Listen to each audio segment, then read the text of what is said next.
Hey everybody, welcome back to our next exploration, our continued series of exploration of all things church. Over the course of the last several months, we've been looking at various things, including different parts of the Bible, uh, seasons and stories that apply to them, hymns at times, various things. We've got a very eclectic batch of focal points that we've been looking at.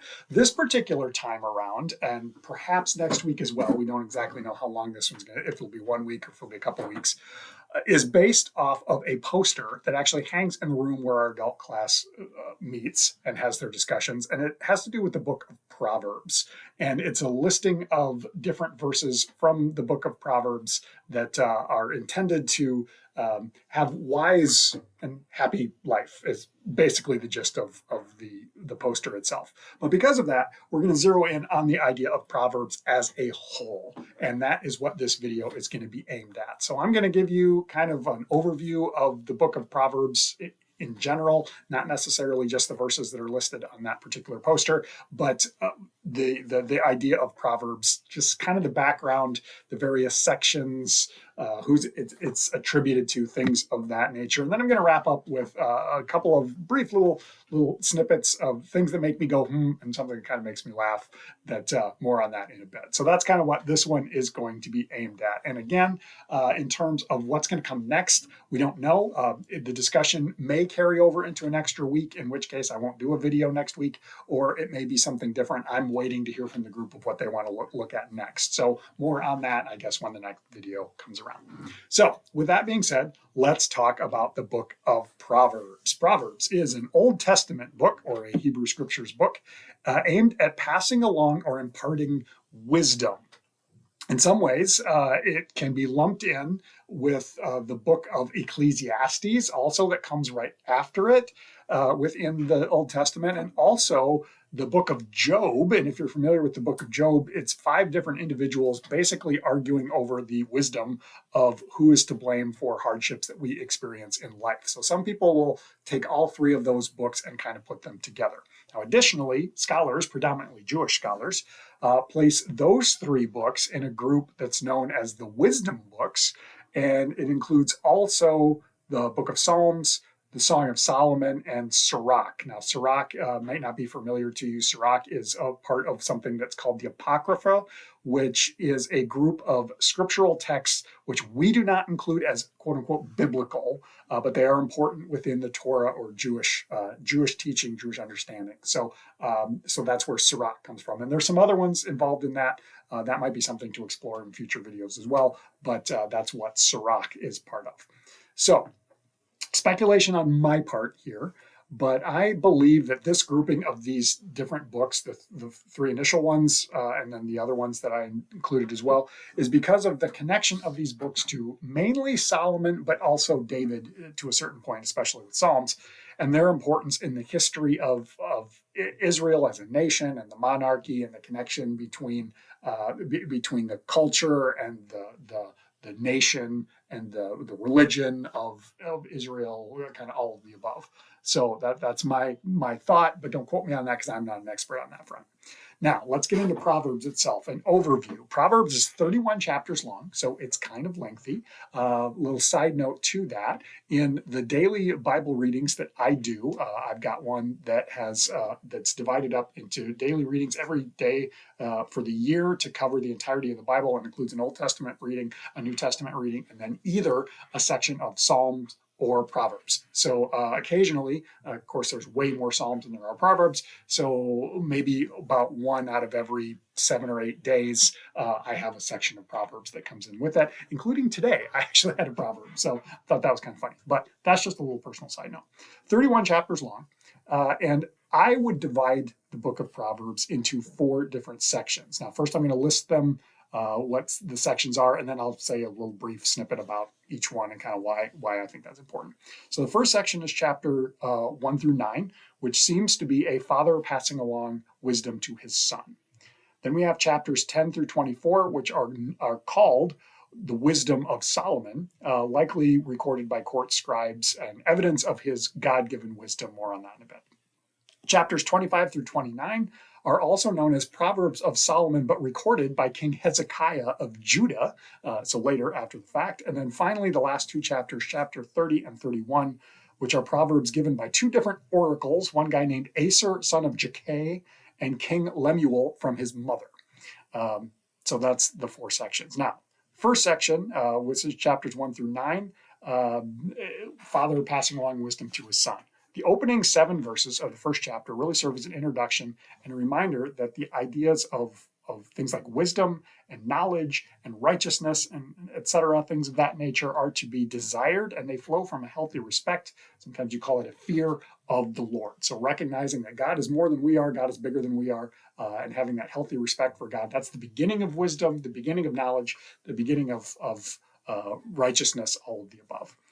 Through the rest of the chapters, 1 through 9, we hear "my child," which is reminding us of that dynamic between the parent-child theme. And this is something that resonates with me quite a bit.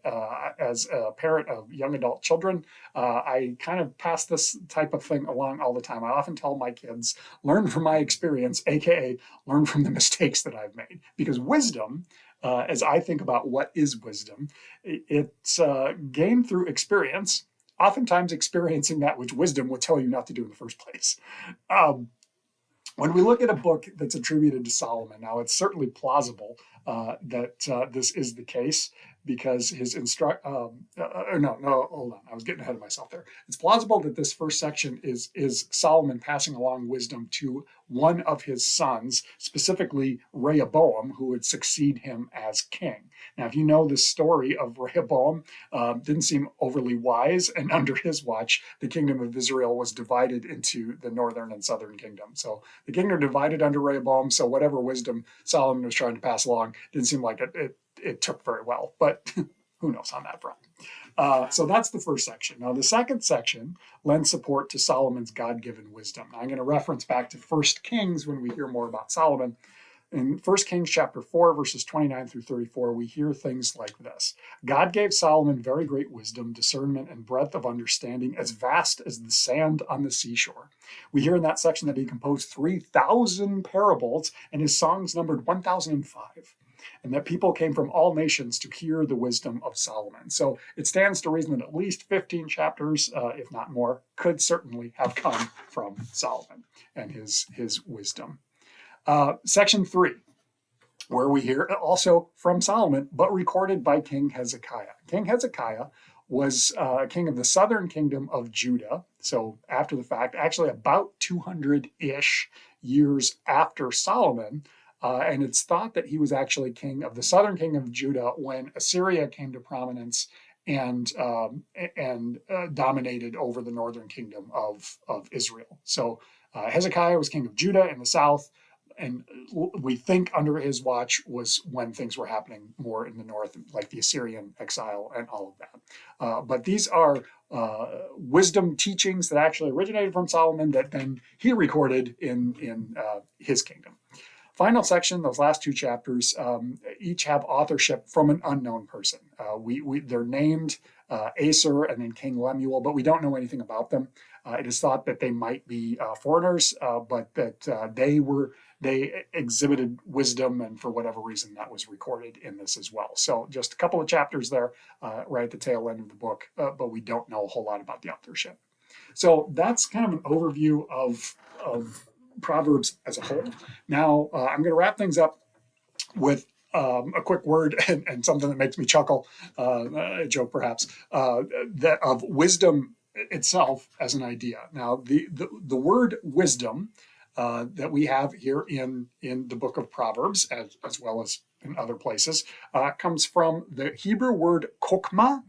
And that word is translated into the Greek in what we know as the Septuagint, which we've talked about before. The Greek translation of the the Hebrew Old Testament, is Sophia. Now, a word on both of those two words, in the Greek and in the Hebrew as well, the gender of that word is feminine. Now, I've talked about this before, that in the biblical languages, a lot of times the various words are gendered male or female. Sometimes they're what they call neuter, which is without gender. But and basically every language kind of does the same thing. English does it as well.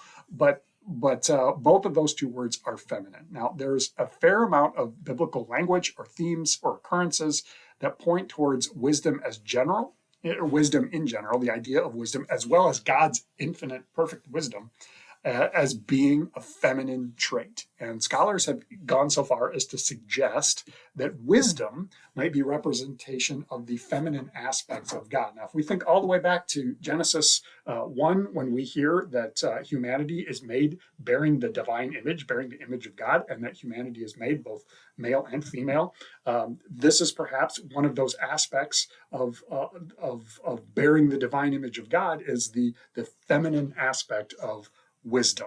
So that's an interesting point, something that always kind of makes me go, and now here's the joke. Here's the thing that makes me chuckle.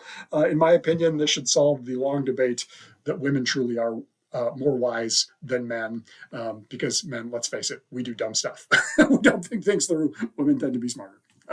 That's everything that I have. Hope that you have a great discussion, and we will catch you next time.